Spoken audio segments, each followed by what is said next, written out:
Bienvenidos a la serie Telecán 2.0, Renegociar el Futuro. Soy Rina Musali y me da muchísimo gusto saludarlos. México está viviendo un momento histórico.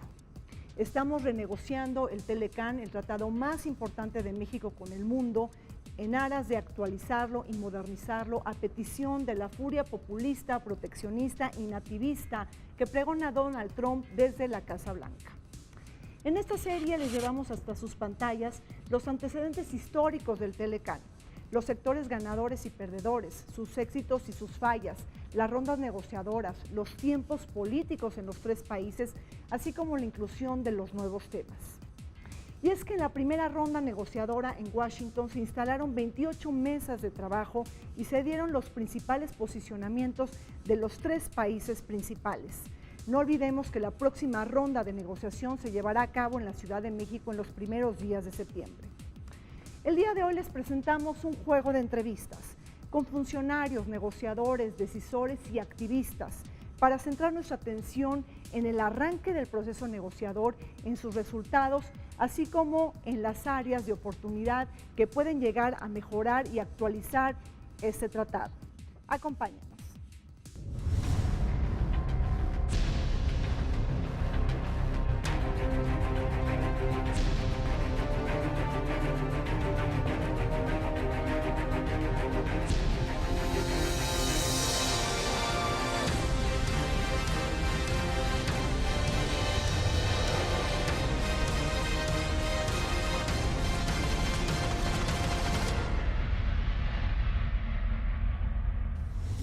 El Tratado de Libre Comercio de América del Norte, que se negoció en los años 90, vino a formalizar la profunda integración económica que México sostenía con Estados Unidos.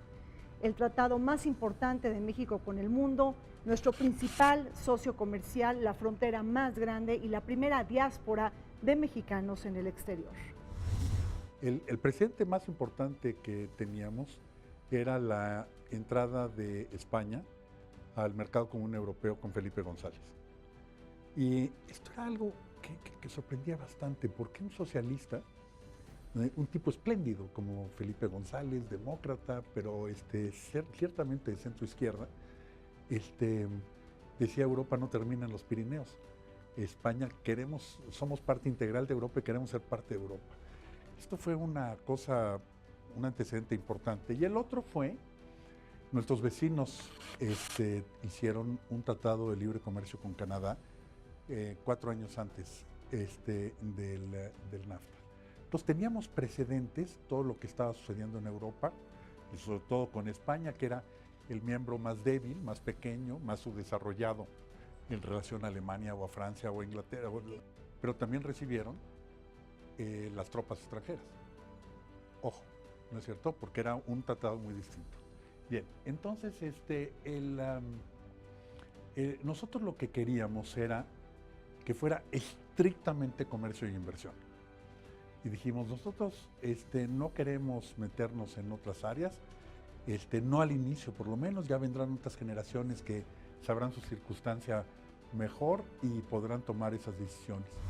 Pero en términos de negociación, la complementariedad geográfica, humana, cultural, productiva que México tiene es asombrosa. País bioceánico, tiene una frontera de más de 3.000 kilómetros con los Estados Unidos, un río totalmente desaprovechado en medio, una vecindad con Centroamérica que nos llevará más temprano que tarde a también tener un plan de inserción de la economía centroamericana y del Caribe, de la que México forma parte, porque somos parte de Centroamérica, somos parte de Mesoamérica y somos parte del Caribe, para aprovechar todo el potencial productivo en términos de generación de empleos, atracción de inversión, transferencia de tecnología, una resolución inteligente, eficiente de cualquier controversia que surja, con un Estado de Derecho en lo interno y en lo externo que permita que el país progrese.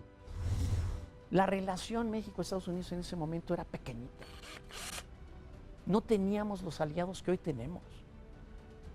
La relación comercial, la relación de turismo de hoy no tiene nada que ver con lo que en ese momento estábamos vendiendo. En ese momento estábamos vendiendo algo que podía ocurrir, algo que pensábamos que sería realmente exitoso, pero con muy pocos chips.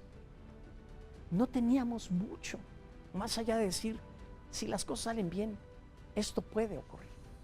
Y la parte más interesante es que tuvimos que hacerlo sin necesariamente haber pensado en esto antes. Nos echamos a andar con el tren ya avanzado.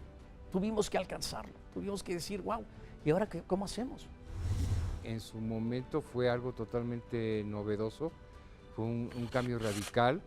No se tenía tanta experiencia ni en México ni en ninguna otra parte sobre negociación de este tipo de tratados internacionales, y fue uno de los primeros tratados que negoció una economía en vías de desarrollo con la primera potencia del mundo. Entonces fue un parteaguas y sentó un gran precedente.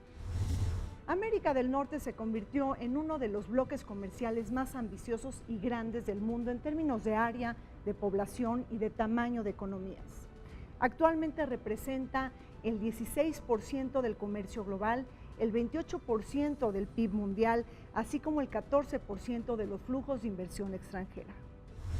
Y en mis reuniones con don Antonio Carrillo Flores, en donde había una interesante mezcla de estadista, político y académico, me confió que, siendo secretario de Hacienda del presidente Ruiz Cortines, fue comisionado a un encuentro con uno de los grupos más influyentes de financieros industriales de Estados Unidos, y allí le propusieron, en un campo de golf, que el tema a tratar era la necesidad de un tratado de libre comercio entre México y Estados Unidos.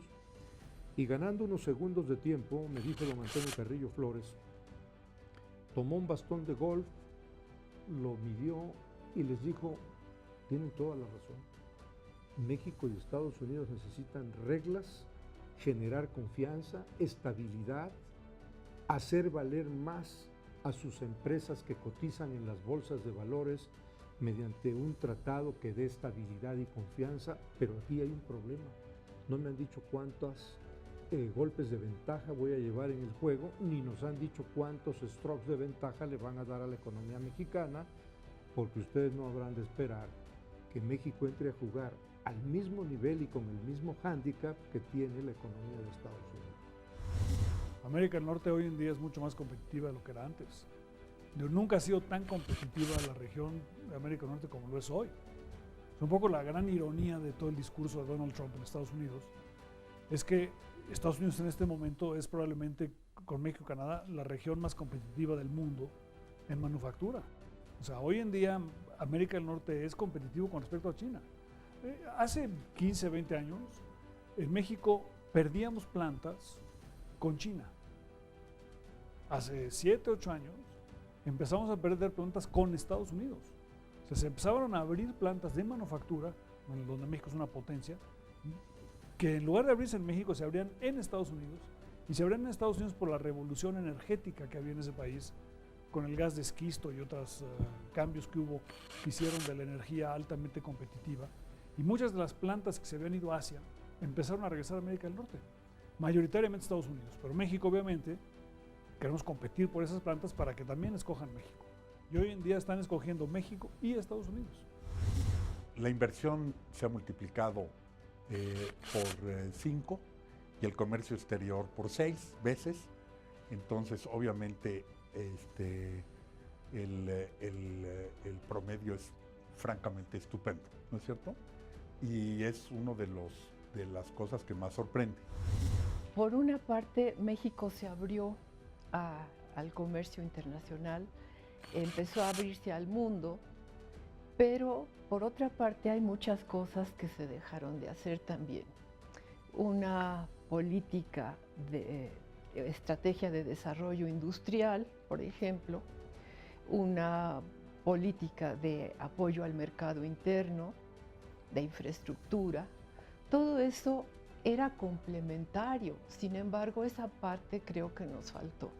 Entonces nos abrimos, pero esto puede funcionar en algunas áreas, pero no en otras, puede funcionar en algunas ramas, pero no queremos quedarnos permanentemente en esas ramas de bajo salario, bajo valor agregado. En 1994, una impresora costaba 8,000 pesos. ¿Sí? Cuando entra en vigor el Telecan, esa impresora en automático tiene una reducción de casi 5,000 pesos. Las impresoras en automático bajan, ¿sí?, de precios entre 2,000 y 3,000 pesos, que es lo que se venden estándar, normales. ¿Sí? Otro punto es la ropa, ¿no? ¿Por qué? Porque teníamos aranceles del 100, del 80%. Cuando entra en vigor el Telecan, tenemos una desgravación para juguetes, textiles, prendas de vestir, electrónicos, un arancel de 0%. Eso provocó, ¿sí?, que bajara la inflación drásticamente. Cuando tú te pones a ver que nosotros como país siempre hemos sido celosos de que no vengan y cabildeen en México, de que no se metan en nuestro país, ¿no?, de que no intervengan en los asuntos internos de México, y el gobierno de Estados Unidos nos decía, ven, cabildea, interven. La oficina que se tuvo que crear en Estados Unidos para apoyar el TLC estaba compuesta de gente muy diversa, gente que formaba parte del sector público mexicano y había sido trasladada a Estados Unidos, ¿no?, para esta función, pero gente que había venido del Fondo Monetario Internacional o del Banco Mundial, que estaban trabajando como mexicanos en organismos internacionales en Washington, que entendían la forma en que se operaba en Washington y que podían aportar ese talento, ¿no? Gente que venía del sector privado de México y decían, bueno, vamos a hacerlo. No es que hubieran trasladado a 20 funcionarios públicos con 30 años de experiencia a Washington. Muchos de estos funcionarios fueron funcionarios públicos por primera vez en el proceso del TLC. Y lo mismo te puedo decir en la parte de prensa o en la parte de cabildeo. Aprendimos muy rápido. Estos se opusieron a través del cabildeo, frente al Congreso, frente a los medios de comunicación, etcétera, y entonces tuvimos que hacer un cabildeo semejante o más intenso que ellos para contrarrestar sus esfuerzos.